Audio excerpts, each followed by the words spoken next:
Praise the Lord, hallelujah, बोलो यीशु मसीह के नाम की हालेलुया। खुदावन का धन्यवाद हो। आइए परमेश्वर के पवित्र कलाम को और उसके वचन की ओर रुख करेंगे और पढ़ेंगे।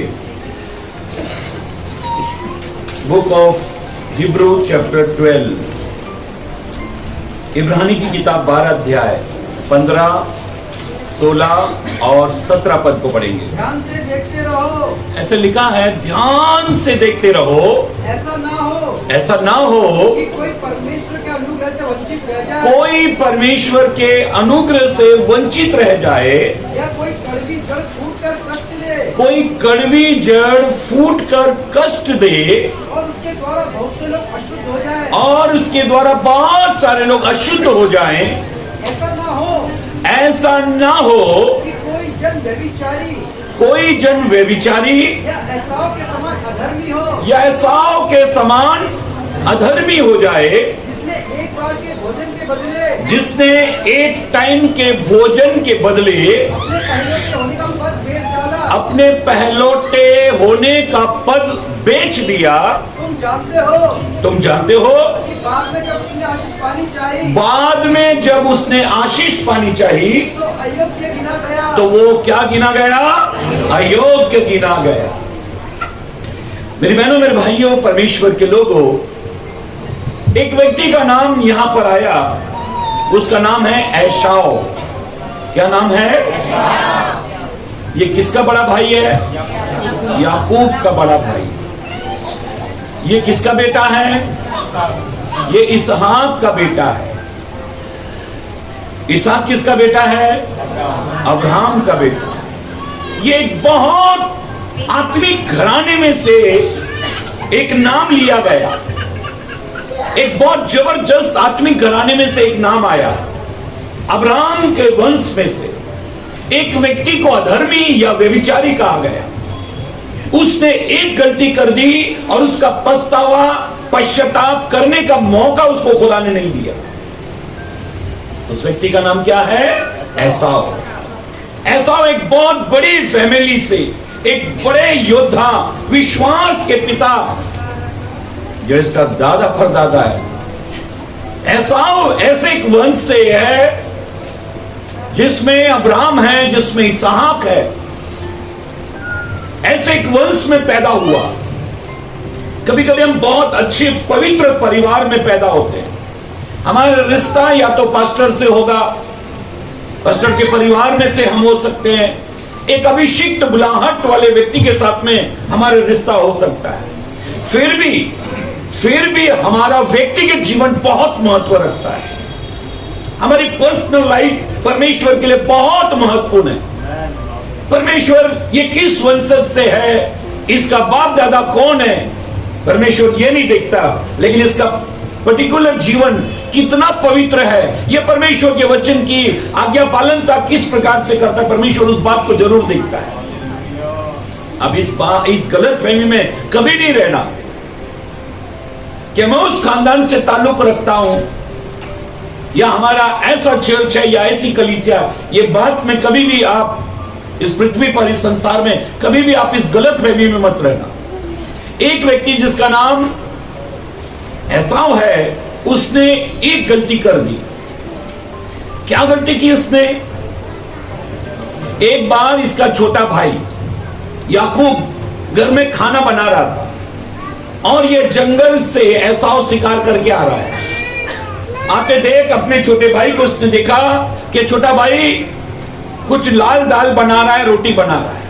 ये इतना थका हुआ था एसाव, आकर उसने उसको एक बात कही। उत्पत्ति 25-29 में हम पढ़ते हैं कि वो आया थका हुआ और उसने कहा, जो तू खाना बना रहा है वो मुझे दे दे, जो तू खाना बना रहा है वो मुझे दे दे। तब याकूब ने उसके सामने एक शर्त रखी। एक शर्त पर मैं ये दे सकता हूं खाना, अगर तू अपने पहलौठे का अधिकार मुझे दे। और ये पहलौठे का मतलब क्या है? ये एसाव जो है घर में बड़ा बेटा है और याकूब छोटा है। बोला आज ये हक मुझे दे दे। अगर ये हक मुझे दे देगा, ये पहलौठे का अधिकार मुझे दे देगा, आज से घर में मैं बड़ा रहूंगा, तू घर में छोटा रहेगा। यहूदी लोगों में धन दौलत रुपया पैसे के लिए नहीं लड़ते थे, संपत्ति के लिए नहीं लड़ते थे, लेकिन वे लोग जो है उस आशीर्वाद के लिए लड़ते थे, उस अनुग्रह के लिए लड़ते थे जो खुदा ने उनको बख्शा है। परमेश्वर ने इसको पहलौठे का अधिकार दिया था कि तू घर में बड़ा है, लेकिन इसने क्या किया, एक वक्त के भोजन के लिए याकूब को वो अधिकार बेच दिया। बोला आज से घर में तू बड़ा, तेरा हुक्म चलेगा, सब कुछ तेरा हो जाएगा, और मुझे ये एक वक्त का भोजन दे। पवित्र शास्त्र बाइबल में ऐसा लिखा है, इसका आखिरी पद पढ़ लेंगे जो वचन पढ़ा हमने अभी। तुम जानते हो कि बाद में जब उसने आशीष पानी चाही, बाद में एसाव ने आशीष पानी चाही, एक वक्त का खाना खा लिया, और जो परमेश्वर ने इसको दिया उसको तुच्छ जाना। परमेश्वर ने इसको क्या दिया, पहलौठे का अधिकार। अगर आपको प्रभु ने कोई भी एक इज्जत की जिंदगी दी है, एक कामयाबी की जिंदगी दी है, अगर वो कामयाबी, इज्जत की जिंदगी, पहलौठे की जिंदगी और जो अधिकार प्रभु ने आपको दी, कभी उनको तुच्छ मत जानो, उनको सम्मान के साथ में, आदर के साथ में जीवन जियो। प्रभु ने मुझे इस काम के लिए चुना है। पवित्र ग्रंथ बाइबल में लिखा है, बाद में उसने आशीष पानी चाहिए, हाँ, तो अयोग्य गिना गया। ये क्या भयंकर पाप है क्या? एक टाइम का खाना, तू बड़ा, तू बड़े बाप का, तू बड़ा हाथ से, और उसके लिए एक टाइम का खाना खा लेना, उसके लिए पश्चाताप भी करे तो भी नहीं मिला। यहां तो ये कोई भयंकर पाप है क्या? फिर परमेश्वर ने इसके साथ ऐसा क्यों किया? जो परमेश्वर ने आपको दिया है, अगर आप उस बात को, उस चीज को, उस सम्मान को तुच्छ जानते हैं, आपकी बुलाहट को आप तुच्छ जानते हो, आपने बपतिस्मा लिया आप इसको तुच्छ जानते हो, आपको सेवा दी उसको तुच्छ जानते हो, अगर कोई गीत गाने के लिए आपको दिया गया आप उसको तुच्छता से गाते हो, बेकार होकर गाते हो, उसके लिए कोई प्रिपेयर, कोई तैयारी नहीं करते। अगर आपको वचन की सेवकाई दी गई आप उसको सही से नहीं करते। अगर आपको कोई जिम्मेदारी कलीसिया में दी गई, अगर आप उसको तुच्छ जानते, ठीक से नहीं निभाते, उसके लिए कोई पश्चाताप नहीं, कोई माफी नहीं, तूने इस काम को ठीक से नहीं किया। जानते हो, हर व्यक्ति को हर काम परमेश्वर ने बांटा हुआ था। लेवियों का काम लेवी करते थे, वो सेवा काम करते थे।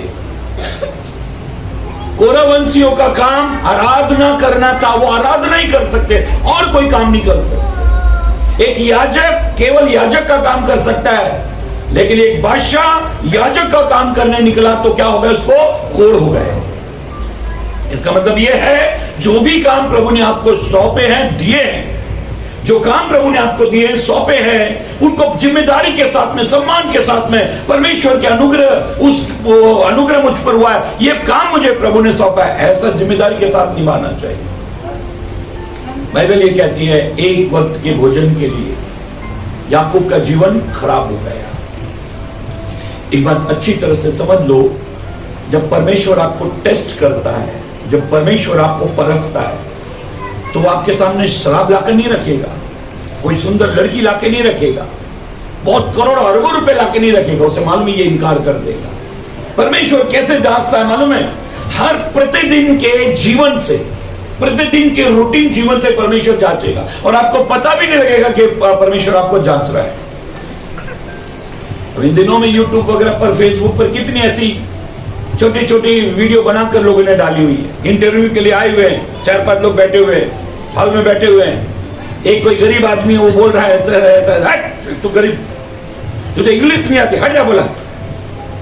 इतने में कोई लंगड़ा आया, अरे इसको बिठाओ, बोला क्यों आया, बोला ये इंटरव्यू देने के लिए आया। बे लंगड़े को कौन नौकरी देगा, हट जा तू, बोले साइड, हमारी क्वालिटी देख, हमारी क्वालिफिकेशन देख, हम लोगों को ये नौकरी मिलेगी, लंगड़े को कहां से मिलेगी? एक बोलता है, साहब ऐसा मत बोलो, किसी को लंगड़ा, किसी को अपाई जैसा नहीं बोलना चाहिए, ये तो खुदा की ओर से कोई कैसा पैदा हुए, खुदा कैसा मत बोलो, बोलो। अरे पागल, हमें उपदेश मत दे। थोड़ी देर के बाद इंटरव्यू रूम में जब सबको बुलाया एक साथ में, तो जानते हो इंटरव्यू की सीट पर कौन बैठा है? ये लंगड़ा बैठा हुआ जो इंटरव्यू लेने वाला है, पास करने वाला है कि कौन इस कंपनी में काम करेगा। तो बोला अरे ये तो अपने को नौकरी देगा ही नहीं, क्योंकि हॉल में हमने इसके क्या किया? इसकी बेइज्जती की। परमेश्वर के लोगों, आज हम पवित्र ग्रंथ बाइबल में पढ़ेंगे, जो काम हमें, जो दर्शन प्रभु ने हमको दिया है, वो बर्बाद नहीं करना चाहिए, अपने दर्शन में चलना चाहिए। जो दर्शन में चलेगा वो अंत तक अपनी दौड़ में दौड़ता रहेगा और मंजिल तक पहुंचेगा। उसका डेस्टिनेशन, उसकी मंजिल उसे मालूम रहेगी कि मैं कहां के लिए मैं कहां जा रहा हूं। कई लोग ट्रेन में जब रिजर्वेशन कर लेते हैं तो हर स्टेशन पर उतरते, इधर उधर देखेंगे, फिर ट्रेन थोड़ा चलने लगेगी, ऐसे ट्रेन के साथ चलेंगे, फिर पकड़ने लगे, अचानक पैरों को तो तप से गिरता, परिवार को अरे गया गया गया गया। इन लोग को ऐसा लगता है कि जब तक मैं गाड़ी के साथ नहीं चलूंगा, जब तक मैं आधा दौड़ूंगा नहीं, तब तक ड्राइवर गाड़ी को चलाएगा। ये रेलवे का कुछ पार्ट अपने अंदर रख के सोचता है कि मैं शायद रेलवे का एक कर्मचारी हूं। परमेश्वर के लोगों, अपने दर्शन को ठीक रखना। एक वक्त के भोजन के लिए इसने अपने पहलौठे के अधिकार को बेच दिया। इसके पास में कोई दर्शन ही नहीं है, इसका जीवन सेट नहीं है, ये कभी भी कुछ भी कर बैठता है। मैं और आप एक विशेष बुलाहट के लिए, विशेष काम के लिए चुने गए हैं। हमको विशेष एक बुलाहट प्रभु ने दी है और उसी काम में हमको परफेक्ट रहना है, बढ़ना है और प्रभु की इच्छा को पूरी करना है। मेरे पास में किसी ने एक मैसेज भेजा, मेरे पास में किसी ने वो मैसेज भेजा और लिखा है, चाय पीने वाले कितने दीवाने होते हैं, चाय पीने वाले दीवाने। तो ऐसा लिखा है उसमें, वो चाय कब पीते हैं? तो लिखा है उस मैसेज में, ठंड लग रही है चाय बना दो। क्या लग रही है? ठंड लग रही है चाय बना दो। ओके। बारिश हो रही है चाय बना दो। गर्मी लग रही है, क्या गर्मी लग रही है, जब चाय बना दो, चाय बना दो। आज बहुत थक गए, चाय बना दो। बोर हो रहे घर में बैठे बैठे, चलो चाय बना दो। आज काम बहुत है, चलो चाय बना दो। फ्री बैठे हैं, चलो चाय बना दो। सुबह हो गई, चाय बना दो। शाम हो गई, चाय बना दो। कुछ हो गया, चाय बना दो। कुछ भी नहीं हुआ, चलो चाय बना दो। और पढ़कर अच्छा लगे तो चलो चाय बना दो। मतलब वो उसके जीवन में चाय इतनी महत्व रखती है, हर बात पे वो चाय का नाम लेता है, चाय बनाना चाय। अच्छा जी चलो बैठे बातचीत करते हैं, हाँ तो बैठे तो चाय बनाना, चलो चाय बात चालू करेंगे। चाय आ गई, चाय पी के बाद चालू करेंगे। फिर चलो भाई चलते, बोला अरे चाय पी के खत्म करें, चाय पी के जाओ। हर बात में चाय का नशे वाला आदमी वो चाय को बीच में डाल देगा। बहुत दुखी हो तो चाय पिएगा, खुशी है तो चाय पिएगा, कहीं जाना है तो चाय पिएगा, आ गया तो चाय पिएगा, बारिश हो रही है तो चाय पिएगा, रुक गई तो चाय पिएगा, जोर से हो रही तो चाय पिएगा। वो चाय को नहीं छोड़ता, वो उसके दीवाने हैं। परमेश्वर के लोगों, पवित्र ग्रंथ बाइबल में हम ऐसा पढ़ते हैं कि बेहतलेहम में, इस्राएल में एक नगर था बेहतलेहम, उस बेहतलेहम में अकाल हुआ। जब अकाल हुआ तो एक परिवार ने निर्णय लिया, नाओमी उसके पति और उसके 2 बेटों ने, 4 लोगों ने एक निर्णय लिया, हम बेहतलेहम को छोड़ देंगे क्योंकि यहां अकाल है। तो फिर कहां जाए? उन्होंने निर्णय लिया हम मोआब को जाएंगे। जानते हो मोआब देश कैसे पैदा हुआ? मोआब देश कैसे बना? मोआबी लोग कैसे आए इस दुनिया में? लूत उसकी पत्नी, लूत और उसकी 2 बेटियां जब साथ में रहते थे, एक गुफा में रहते थे, तो लूत और उसकी बेटियों में व्यभिचार हो गया। और उसी से मुआब पैदा हुआ। इस्राएली लोग मुआबियों से कोई रिश्ता, कोई संबंध नहीं रखते थे, क्योंकि जन्म गलत रीति से हुआ, व्यवस्था को खराब करके यह जन्म हुआ है। इसलिए जब बेथलेहम में जो रोटी का नगर है वहां पर, बेथलेहम जो रोटी का नगर है वहां पर जब अकाल आया, तो बाइबल कहती है कि कौन से देश में रोटी है, इन्होंने सर्च किया, ढूंढा, तो मालूम पड़ा मुआब में रोटी है। और ये मुआब की रोटी खाने के लिए बेथलेहम को छोड़कर चले गए। आपके जीवन में एक दर्शन होना चाहिए, रोटी किसकी खानी है भाई? क्या ये खुदा के लोग हैं कि नहीं, परमेश्वर के लोग हैं कि नहीं? अरे भूखे मर जाएंगे लेकिन गलत रोटी नहीं खाएंगे। ये आपके जीवन में एक दर्शन होना चाहिए। किसी ने भी दे दिया, ऐसा नहीं करना चाहिए। हम एक विशेष लोग है, स्पेशल लोग है। बोला बाइबल ये कहती है, परमेश्वर का वचन कहता है ये मुआब चले गए रोटी खाने के लिए, क्योंकि बेथलेहम में अकाल आ गया। और जब ये चले गए, दोनों बेटों की शादी धूमधाम से कर दी, लेकिन 10 साल हो गए मुआब में रहते हुए, ये लोग आए नहीं। और 10 सालों में ना तो ओरपा को बच्चे हुए और ना ही रूत को बच्चे हुए। बांझ की जिंदगी, दोनों जवान लड़के मर गए, बाप मर गया, जो जिम्मेदार लोग थे घर में वो सब मर गए, केवल विधवाएं रह गई।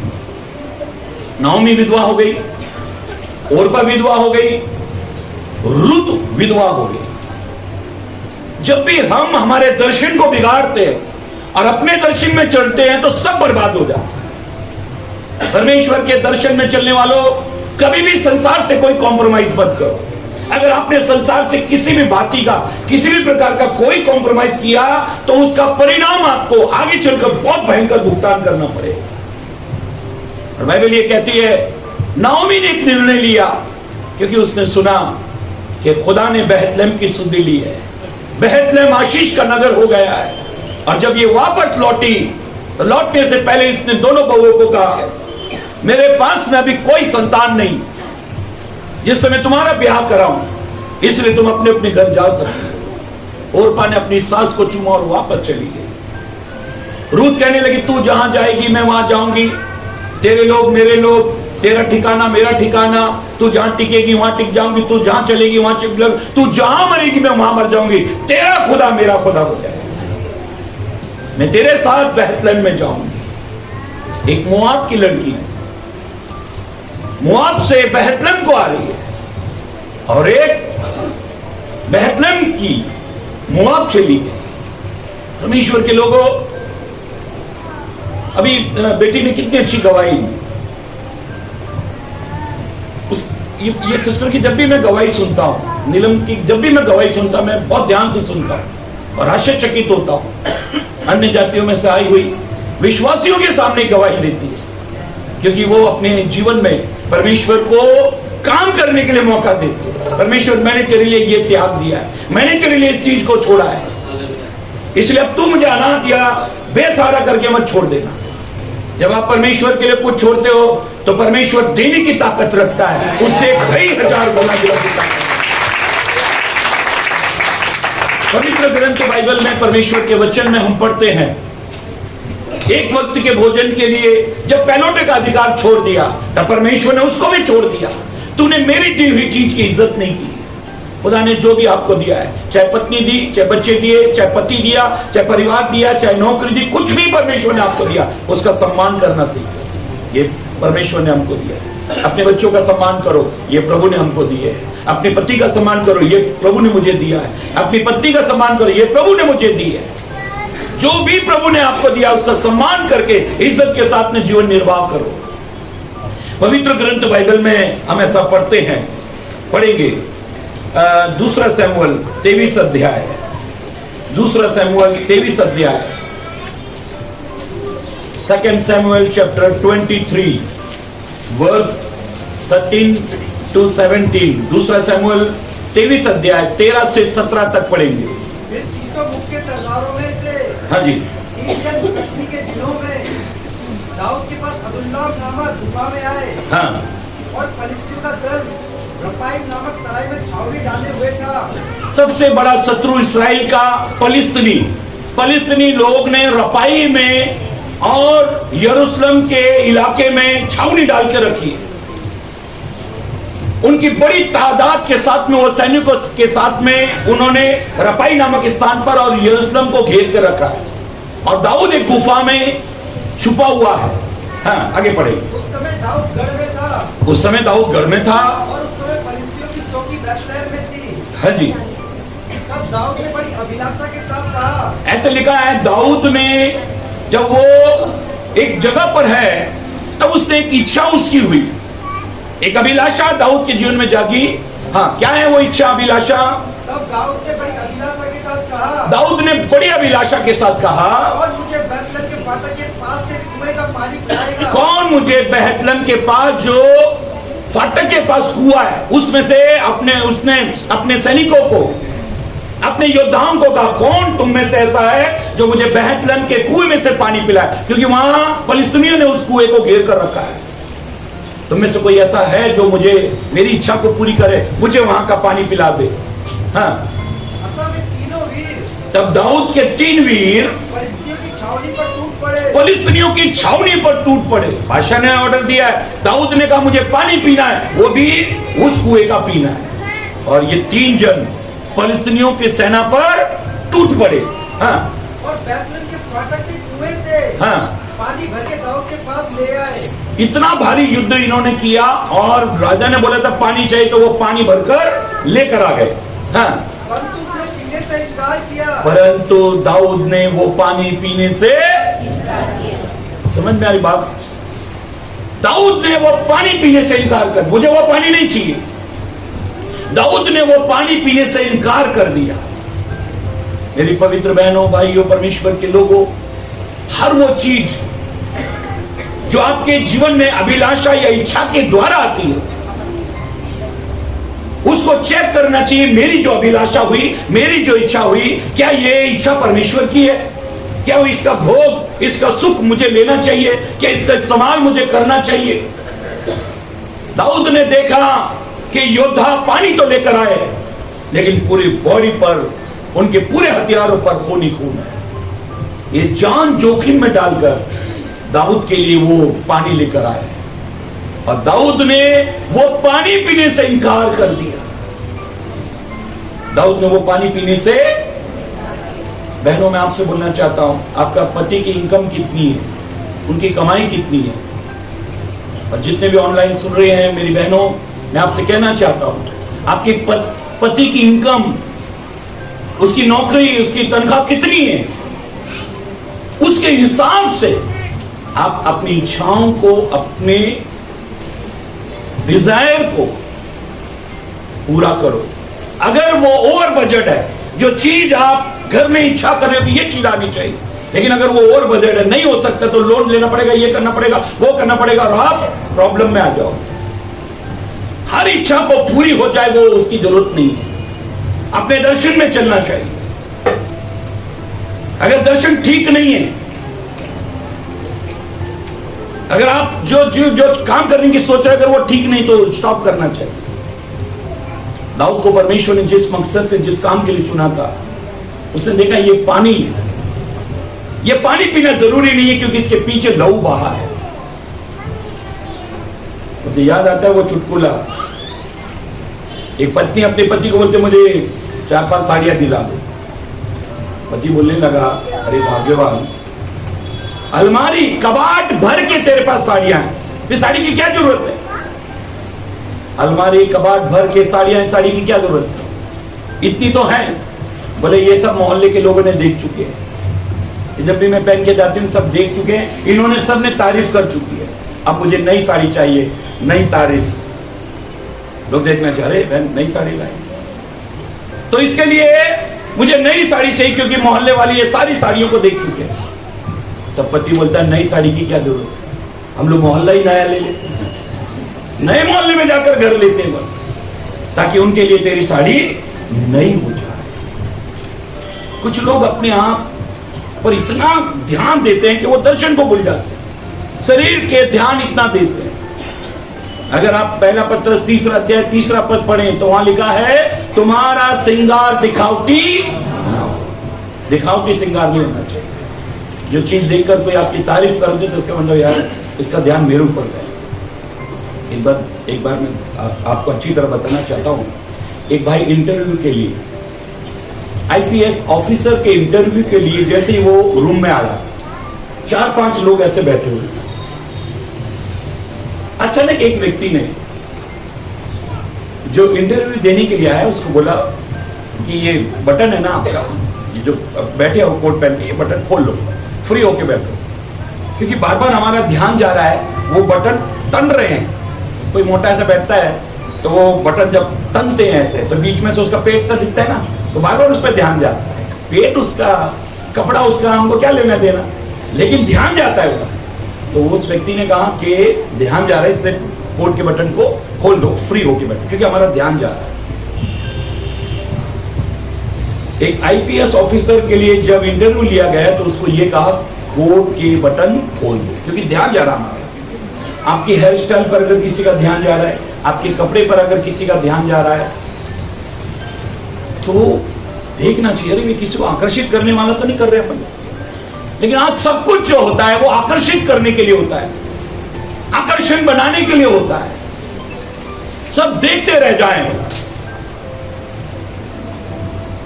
एक लड़की आती है कॉलेज में और एक लड़के को आके बोलती है मैं फर्स्ट ईयर में हूं, ये डिप्लोमा कर रही हूं, और आप कौन सी क्लास में? वो बोलता है मैं मेरे बच्चे की फीस भरने आया। मैडम संतूर साबुन से केवल आप ही नहीं नहाती, बच्चे कुचे से हम भी नहा लेते हैं। संतूर साबुन जो आपकी उम्र का पता ही नहीं लगने दी। एडवर्टाइज के दीवाने दर्शन को भूल गए कि क्या दर्शन था हमारा। पवित्र ग्रंथ बाइबल में लिखा है दाऊद ने वो पानी पीने से इनकार कर दिया। उसके आगे पढ़े, परंतु उसने पीने से इनकार किया और यहोवा के सामने अर्घ करके उंडेला। वो पानी उसने परमेश्वर के सामने उंडेला, हाँ, और कहा हे यहोवा मुझसे ऐसा काम दूर रहे, मुझसे ऐसा काम दूर रहे। क्या मैं उन मनुष्यों का लहू पीऊं, क्या मैं उन मनुष्यों का लहू पीऊं जो अपने प्राणों पर खेलकर गए थे, अपनी जान पर खेल कर गए थे और पानी लेकर आए। क्या मैं उनका खून पीऊं? संडे को मटन बनना चाहिए, नहीं तो हाय हत्या कर दूंगी मैं। ओ माय गॉड, मेरे परिवार के लोग आ रहे हैं, घर में ये कबाड़ चाहिए, वो पंखा वहां लगा होना चाहिए, एसी यहां होना चाहिए, नहीं तो जीना मुश्किल कर दूंगी। बेचारा लोन पर यहां वहां कैसे करके वो इंतजाम कर। किसी के खून पर, किसी का रक्त बहाकर अगर कोई चीज आपको मिल रही है इसको फेंक दो। अरे किसका लहू बहे, ये चीज इतनी तुम्हारे जीवन में कहां से महत्वपूर्ण हो गई? विश्वासी लोगों को तो अक्ल होनी चाहिए। जब भी परमेश्वर आपको कुछ बोले ना छोड़, उसको छोड़ देना चाहिए। खुदा आज फैसला हो ही जाए, है खुदा और आज फैसला हो जाए। सारी दुनिया एक तरफ और केवल तू मेरी तरफ। सारी दुनिया एक तरफ होनी चाहिए, केवल परमेश्वर और मैं। कभी ऐसा बोलना सीखना चाहिए। पवित्र ग्रंथ बाइबल में परमेश्वर के वचन में हम पढ़ रहे हैं, एक पद पढ़ लो आपको समझ में आ जाएगा। पहला कुरिन्थियों 6 अध्याय 12 पद। पहला कुरिन्थियों 6 अध्याय पद 12। सब वस्तु मेरे लिए उचित तो है, सब वस्तुएं मेरे लिए कैसी है ना? मार्केट में, बाजार में, मॉल में, डीमार्ट में, बिग बाजार, जहां कहीं भी जाओ सब वस्तुएं उचित है। जब आप ट्रॉली लेकर निकलो ये सब वस्तुएं उचित है। मार्केट में जाओ कपड़े खरीदने, सब कपड़े मेरे लिए उचित है। सोना चांदी रुपए पैसा ये सब उचित है, हर चीज उचित है। हाँ, परंतु सब वस्तुएं लाभ की नहीं। लेकिन सब वस्तुएं लाभ की नहीं। से लाभ क्या है बोला? अच्छा मुझे बताओ, जब आप मॉल में जाते हो कोई चीज बेलाभ की है क्या? सब लाभ के लिए होती है ना। इससे देखो ये फायदे, इससे देखो ये फायदे, इससे देखो ये फायदे। हर चीज आप किसी को मना करो ये मत ले, बोले नहीं इससे ये लाभ है। शराबी को आप बोलो बेटा ये शराब मत पी, नहीं इससे मैं नहीं पीता हूं, मेरा हाथ हिलते, मेरा दिमाग नहीं चलता, आंखों से धुंधला दिखता है। इसको पीते देखो मैं क्या काम करेगा, फटाफट फटाफट फटाफट काम करो। लेकिन नहीं पीऊंगा तो ऐसा हो। हर आदमी लाभ गिनाता है। अब किसी को बोले ये मत खा, वो मत पी, ऐसा मत कर, ये मत कर, नहीं, वो बोलेगा लाभ होता है इससे। हाँ सब वस्तु मेरे लिए उचित है, हाँ, परंतु मैं किसी बात के अधीन ना हूँ। परंतु मैं किसी बात के अधीन नहीं हूं। उचित है, ये दुनिया की हर चीज लाभ की है, उचित है, लेकिन मैं किसी के अधीन नहीं हूं। पिज्जा हट, फोन कर दिया, भाई 2 पिज्जा लेकर आओ, डोमिनोज लाओ, बर्गर लाओ, पिज्जा लाओ, बुला लिया, ऑर्डर दे दिया, 2 पिज्जा लेकर आओ, पिज्जा आ गया, एक लिया और अपनी रईसगिरी दिखाते हुए बोला तुम बहुत भाग दौड़ करते हो, 4-4 माला चढ़ते हो, एक पिज्जा तू खा। जो डिलीवरी बॉय आया था वो बोला एक पिज्जा तू खा मेरी तरफ से, तो उसने वो उसके ऊपर पटक दिया वो पिज्जा, बोले साहब ये कचरा आप ही खाओ, हाँ ये कचरा वचरा आप ही खाओ, मेरी पत्नी तो पराठे आलू की सब्जी और ये सब मस्त देती है खाना, बोला ये कचरा वचरा हम नहीं खाते, तुम लोग ही खाओ, बोले ये कचरे, पिज्जा खाओ, ये खाओ। कई बार हम पे बुद्धि नहीं, अक्ल नहीं। कई लोगों पे लोन कर्ज इसलिए है कि उनको कौन से वक्त पे क्या खाना चाहिए उनको ये मालूम है। अगर आप के पास पैसा है, अच्छी आप पैसा अगर सब है, बुरे वक्त की भी अच्छे वक्त की, सब वक्त के लिए आपके पास पैसा है, अगर होटल वगैरह जाकर खाना खाते हैं तो मैं खुद बोलता हूँ अरे महीने में एक बार परिवार को लेकर जाओ।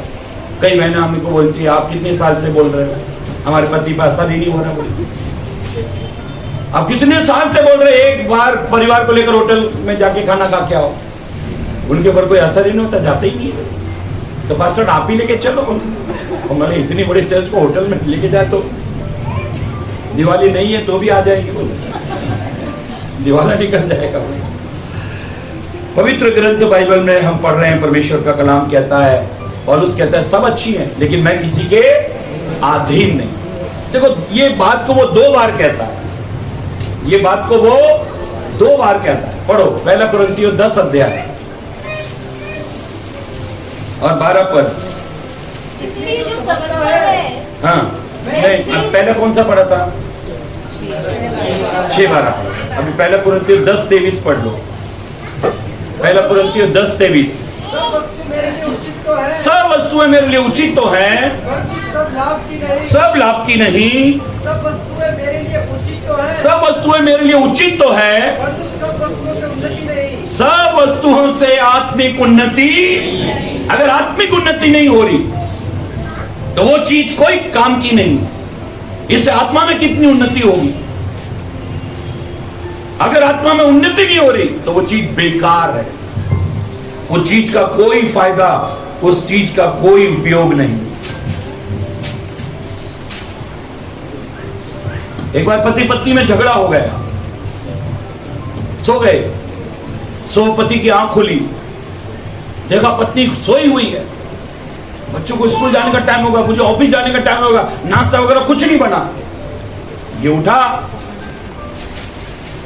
किचन में गया, खूब बढ़िया नाश्ता बनाया, फिर बच्चों को उठाया, तैयार किया, पत्नी को बार बार देख रहा, सो रही है को, बच्चों को टाई वाई बैग वैग सब पहनाया, अपना टिफिन उफिन लिया, तो पत्नी उठ के देखने लगा, टेढ़ी टेढ़ी नजर से। ये उठा बच्चों को, जैसे दरवाजा खोल के जाने लगा तो बोले कहाँ जा रहे हो?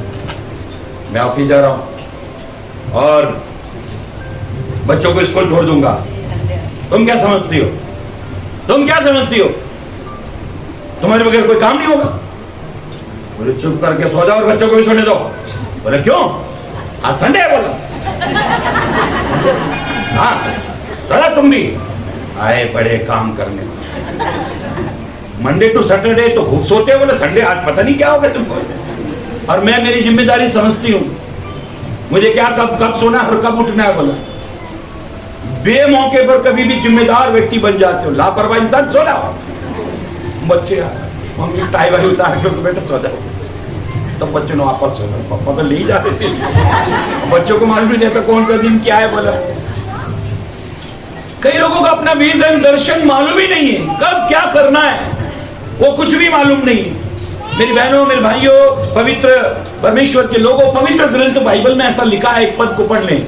नीति वचन की किताब 25 अध्याय 16 पद, book of proverbs chapter 25 verse 16।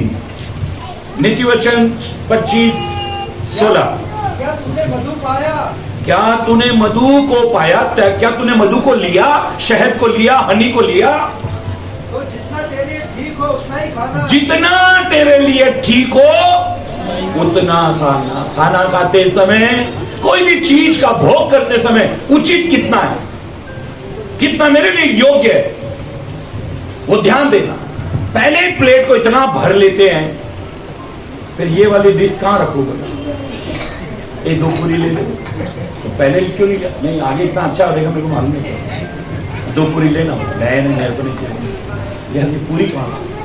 तो कई लोग क्या क्या रिकॉर्डिंग करके सबको दिखा दिया, देखो इसका प्लेट में देखो, और फिर वो पीछे एक आवाज डाल दे।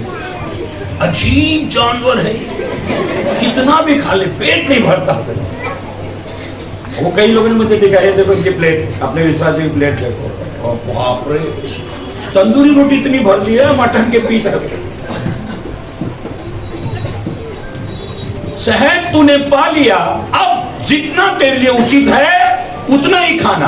हाँ, ऐसा ना हो कि अधिक खाकर उसे उगल दे। ऐसा ना हो कि अधिक खाकर उसको उल्टी कर दे। कहीं बोले उल्टी हो जाएगी चलेगा, लेकिन मन भर के खाए। सुबह भले एकदम स्पीड में 3-4 दिन का भी निकल जाए, लेकिन खाएंगे, खाएंगे। अरे भाई ये नहीं बना। परमेश्वर ने हर व्यक्ति को 100 ग्राम 150 ग्राम खाने के लिए दिया। एक टाइम में आप 100 ग्राम या 150 ग्राम चावल या कुछ भी वजनदार चीज खा सकते, उससे ऊपर नहीं खा सकते। लेकिन कई लोग 500 ग्राम खा रहे हैं। आधा किलो चावल, अब 1 किलो चावल 6 आदमी खाते हैं, कुछ लोग आधा किलो खुद अकेला खा जाते, मतलब 2 आदमी का खाना खा लिया, फिर उसको पचने में, ये सब होने में टाइम लगता है। आप देखो चक्की में अगर 1 किलो गेहूं डालो तो वो 5 मिनट में पीस देगी, लेकिन अगर आपने 10 किलो डाल दिया तो उसको टाइम लगेगा पीसने में। तो रात भर चक्की चलती रहती है आपको पीसने के लिए, तो खा लिया, डाल दिया अंदर, वो चक्की चलती है। फिर बीच बीच में उठते, नींद नहीं आ रही है, जरा प्रार्थना करना पड़े सर, जो भी इतना ही बोल, जरा प्रार्थना करा पारा ऐसा बोले, काय खाल रहा बेहिसाब खाल रहा, उसका कोई हिसाब ही नहीं है, पता क्या बताऊं बोला। पवित्र ग्रंथ बाइबल में परमेश्वर का कलाम, परमेश्वर का वचन ये कहता है कि जो तूने खाया वो तेरे लिए योग्य था। जीवन में किसी भी प्रकार का कोई भी चीज का जब इस्तेमाल करते हो, आपका दर्शन खराब नहीं होना चाहिए। जो योग्य है वही जीवन में डालना चाहिए। अगर आप बाइबल में अच्छी तरह से पढ़ें, न्यायों की किताब में 7 अध्याय में, तब ऐसा लिखा है गिदोन जो है वो 32,000 लोगों को लेकर लड़ने के लिए गया। जब वो 32,000 लोगों को लेकर लड़ने के लिए गया, युद्ध करने के लिए गया, तो खुदा ने कहा ये बहुत सारे लोग हैं और तुम जीत जाओगे। अगर जीत गए तो सब ये कहेंगे कि हम हमारे बल से जीते, इसलिए परमेश्वर को महिमा नहीं मिलेगी। इसलिए इनको बोल, वो पहाड़ पे ले जा और इनको बोल जो डरपोक हो वो वापस, 32,000 लोगों को कहा जो डरपोक हो वो वापस जाओ। कितने चले गए? हाँ जी, 22 चले गए। कभी कभी प्रचारक के द्वारा परमेश्वर कुछ ऐसी बात आपसे बोलेगा तो आप आधे गायब हो जाओ। अब सबको डरते रहे, कौन कौन हमको बोला डरपोक, हम तो खड़े रहे, नहीं डरते। इनको ऐसा करना चाहिए ना, लेकिन बोला जो डरपोक हो चले जाओ, तो 22,000 लोग चले गए। कितने बचे? 10,000 बचे। इसका मतलब कभी कभी परमेश्वर आपके द्वारा कुछ ऐसा बुलवाएगा कि बहुत सारे रिश्ते नाते आपसे खराब हो जाएंगे, फिर आप पूरा परिवार छोड़ के जा रहा है। अरे प्रभु ने तुमसे ये बुलवाया, जाने दो उनको, बोला जो तुम्हारे है ही नहीं, जो तुम्हारे साथ नहीं चलेगा, अच्छा होगा चले गए। यूहन्ना कहता है वे हम में से इसलिए निकले क्योंकि हम में के थे ही नहीं, बोलो हम में के थे ही इसलिए निकल गए। बाइबल ये कहती है, परमेश्वर का वचन ये कहता है 22,000 चले गए। तब प्रभु ने कहा अब भी ज्यादा है, अभी भी ज्यादा है। जब वो जाने लगा आगे तो बोला जा, नदी के पास जा, इनको पानी पीने के लिए बोल, और फिर मैं बताऊंगा कि तेरे साथ कितने लोग खड़े रहेंगे और कितने लोगों को मैंने चुना है। पानी पीने के लिए भेजा तो परमेश्वर ने कहा 300 लोग इनमें जो है, 10,000 लोगों ने पानी पिया नदी में, और 300 लोग हैं, केवल उन्हीं को मैंने चुना है। गिदोन कहने लगा, प्रभु 300 लोगों को कैसे चुना? बोला 9,700 लोगों ने पानी को देखकर हथियार फेंक दिए, लेकिन केवल 300 लोगों ने दोनों हाथों से हथियार पकड़कर पानी को नदी में से ऐसे कुत्ते की तरह चपड़ चपड़ करके पिया, हथियार नहीं छोड़े। इसका मतलब सही में लड़ने वाले लोग। आपकी डेली रूटीन में, आपकी हर दिन के जीवन में आप कैसा जीवन जी रहे हो? सुबह उठते आप क्या करते हो? कैसा जीवन जी रहे हो? परमेश्वर जांच रहा है, आपको पता ही नहीं लगने देगा कि वो आपकी जांच हो रही है। एक आदमी कहने लगा, बस जी बस 2 रसगुल्ले मैंने खा लिया, अब नहीं खाया जाए। मैं मानता, घर के लोगों ने बस जी बस अब 2 रसगुल्ले खा लिया, अब नहीं खाया जाएगा। तो घर के लोगों ने कहा, अरे साहब यार आपका है बेसाब का, आप 2 बता रहे हो, हमने देखा आप 4 खा चुके हो, लेकिन मना कौन कर रहा है आपसे? खाओ बोले बोले, आपकी गिनती, आप स्कूल नहीं गए क्या?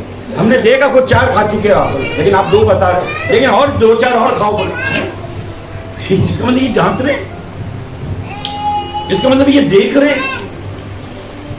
जब भी कोई आपके साथ प्लेट ये वो सब सदा कर रखे, अपने उल्लासनगर में ऐसा है, शक्ति प्रदर्शन करते हैं, 10-12 प्लेट भर के लगा देंगे। एक बार तो मैं नया था, मुझे सब इतना बड़ा लगा दिया, मैं सोचा सब मुझे खाना है, क्योंकि हमारे नॉर्थ में ऐसा है, वो प्लेट खाली होनी चाहिए, नहीं तो बुरा मानते। यहाँ ऐसा प्लेट खाली हो गई तो बुरा मानते, क्योंकि वो वापस भरनी में डालते उन लोग, दूसरे के सामने रखते, फिर वही 100 बाजी सब ऐसा करना पड़ता है। तो ये सब ऐसा मैं सोचा इतना मुझे खाना है। जब कोई सिंधी भाई मेरे साथ में था, उसने बोला नहीं पास्टर, ये इनमें से कोई भी 1-8 पीस ऐसा उठा लो, ज्यादा करके बिस्किट उठाना, काजू बादाम नहीं उठाना, वो गिन के लाया अंदर। क्योंकि अपन तो ऐसी चीज उठाते ना जो जिसमें ये नहीं मिलती, अपनी ये खाओ। हमारी बहू रानी वो पिस्ता वस्ता ये सब लेकर आई है, ऐसे उसमें मैं प्लेट मत पकड़ो, इसमें से उठा लो, प्लेट मत पकड़ो, इसमें से उठा लो। बोला अरे मैंने बहू रानी नहीं, बोला मेरे को बहुत पसंद है, तो मैं मुझे क्यों दे दी? ऐसी 2-4 बोला देने के लिए, आपको टेस्ट कराने के लिए। बोला मेरा टेस्ट नहीं, 2020 मेरे को अच्छा लगता है, कम से कम 20 लूंगा मैं, टेस्ट में मेरे को कोई खास मजा नहीं, 2020 अच्छा, कम से 20 तो आने चाहिए। बाइबल ये कहती है, परमेश्वर का कलाम, परमेश्वर का वचन कहता है 300 लोगों को सही विजन में, सही दर्शन में चल रहे थे, इसलिए प्रभु ने उनको चुन लिया। आज आपके हालात, स्थिति, परिस्थितियों में प्रभु देख रहा है आप कैसा जीवन जी रहे हो, कैसी चाल चल रहे हो, उन सबको प्रभु जांच रहा है, प्रभु परख रहा है, कैसा जीवन जी रहे हो, कैसा जीवन जी रहे हो। एक भाई ने, सब दोस्तों ने एक भाई को कहा, अरे यार तू कैसा है, तू तेरे पास ये मोबाइल नहीं है? अरे आईफोन आया अभी 14 प्रो आईफोन, 1.5 लाख का, ले ले। बोले ठीक है कल लेता हूँ। गया, दूसरे दिन देखा तो बोले तूने लिया क्या? बोले नहीं। अरे भाई आईफोन प्रो 14 मस्त चल रहा है सबके पास, और ये रईसी होती है, इससे दिखाना है हमारा आईफोन है, हमारे पास आईफोन। बोला मैंने तो वो बैटरी वाला स्कूटर ले लिया। मैं तेरे को आईफोन बोला था, बैटरी वाला स्कूटर ले, इसका क्या मतलब है? बोलता है कि आईफोन से भी ज्यादा काम है। बोला जब भी मेरे को किसी से बात करनी है, ये बैटरी वाला स्कूटर मैं लेकर उसके घर पहुंच जाता हूँ। बोला फिर वहां चाय नाश्ता करता हूँ और बैटरी स्कूटर को चार्ज पे लगा देता हूँ। स्कूटर चार्ज होते रहता है, चाय नाश्ता वो जिसकी याद आती है वहां चला जाता। आईफोन से भी जबरदस्त काम कर रहा है ये बैटरी वाला। बदमाश याद दिमाग लगाता है। तो जीवन में, जीवन का मजा लेना सीखो, लुत्फ उठाना सीखो, कैसे आनंद मनाना है वो सीखो। दुनिया के बहकावे में बता, जो संसार कर रहा है वैसा मत करो। कुछ गरीब लोग बेचारे कुछ अमीरों को देखकर बहक जाते हैं। कई पत्नियां अपने पति बनती है, सिस्टर जो पहन के आया समझ दे रहा हूं, ये पागल हो गई, आंख बंद कर चल, चश्मा पहन काला वाला, ये मत वो भी तो विश्वास है। अरे वो विश्वास अलग है, हमारा विश्वास अलग है। हर एक को देखकर आप अपना दर्शन मत बदलो। हर चीज उपयोगी है, लाभ के लिए, लेकिन उन्नति नहीं होती। नहीं तो तुम एक दिन उस चीज के अधीन हो जाओगे, गुलाम हो जाओगे। संसार के गुलाम मत बनो, संसार की चीजों के गुलाम मत बन जाओ। बाइबल ये कहती है, परमेश्वर का कलाम कहता है, पौलुस कहता है, मैं किसी के अधीन भी नहीं हूं, और क्योंकि मेरी उन चीजों से उन्नति नहीं होती, इसलिए मैं उन चीजों का इस्तेमाल भी नहीं करता हूं। अपने आप को परमेश्वर की योग्य बनाओ, अपने दर्शन को मत बिगाड़ो। एक वक्त के दर्शन के लिए एक महान परिवार से, अद्भुत परिवार से, जिसको पूरे खानदान को खुदा ने बुलाया था, उसमें से एक संसार में चला गया, एक नरक में चला गया। एसाव ने एक वक्त के भोजन के लिए अपने परिवार की हिस्ट्री को खराब कर दिया। खानदान में लोग याद करने लगे, एसाव इसी परिवार से था जो नरक चला गया। परमेश्वर ने उसको पश्चाताप के लिए मौका नहीं दिया। आप एक अच्छे परिवार से संबंध अगर रखते हो, पूरा परिवार स्वर्ग जाना चाहिए। दर्शन को मत बिगाड़ो, दर्शन को मत बिगाड़ो। कितनी भी कोई चीज कितनी भी अच्छी क्यों ना हो, anything destroy your vision, it is not correct. अगर वो चीज आपके लिए कितनी भी अच्छी क्यों ना हो, लेकिन दर्शन को बिगाड़ रही है, तो वो चीज ठीक नहीं, वो राइट नहीं, वो गलत है।